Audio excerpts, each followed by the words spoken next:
Pada video kali ini, saya akan membahas isu-isu kontemporer dengan pendidikan nasional yang dikaitkan dengan pilar pendidikan menurut Ki Hajar Dewantara. Tanpa berlama-lama lagi, mari kita langsung ke pembahasannya. Pertama-tama, kita perlu paham bahwa pilar pendidikan merupakan dasar atau fondasi utama yang menopang keberlangsungan sistem pendidikan. Pilar berfungsi sebagai penyaga agar proses pendidikan tetap kokoh, teratur, dan adaptif terhadap perubahan zaman. Dalam konteks pendidikan modern, pilar ini menjadi sangat penting, mengingat adanya transformasi digital, perubahan sosial, serta tantangan global yang mempengaruhi proses pembelajaran.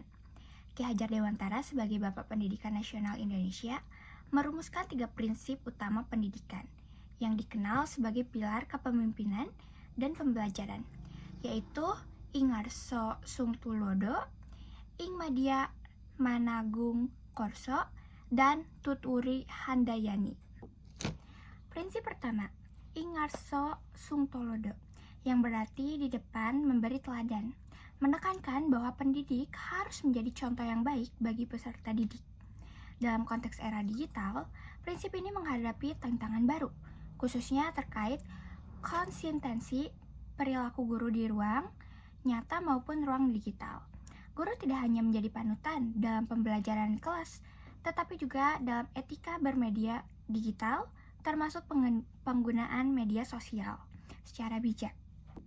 Prinsip kedua, Ing Madya Magnum Karso, yang berarti di tengah membangun semangat, menegaskan peran guru sebagai motivator sekaligus fasilitator dalam proses pembelajaran, dalam pembelajaran daring maupun hybrid. Peran ini menjadi semakin penting karena interaksi tatap muka yang terbatas dapat mengurangi keterlibatan siswa.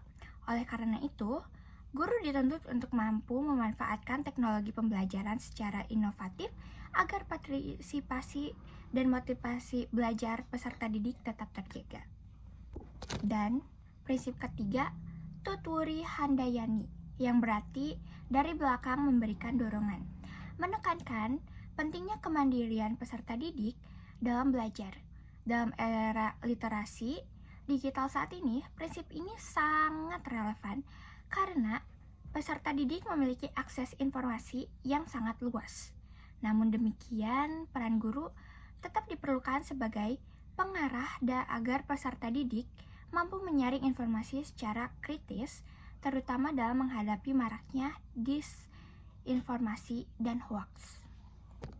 Dan apabila dianalisis lebih lanjut, penerapan ketiga pilar tersebut masih menghadapi sejumlah tantangan dalam pendidikan nasional, seperti kesenjangan akses teknologi antar daerah, rendahnya literasi digital di sebagian peserta didik, serta belum optimalnya integrasi pendidikan karakter dalam pembelajaran berbasis teknologi.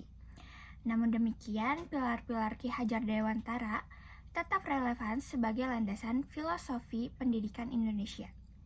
Ketiganya tidak hanya menekankan aspek kognitif, tetapi juga pembentukan karakter, kemandirian, serta peran guru sebagai teladan, motivator, dan fasilitator.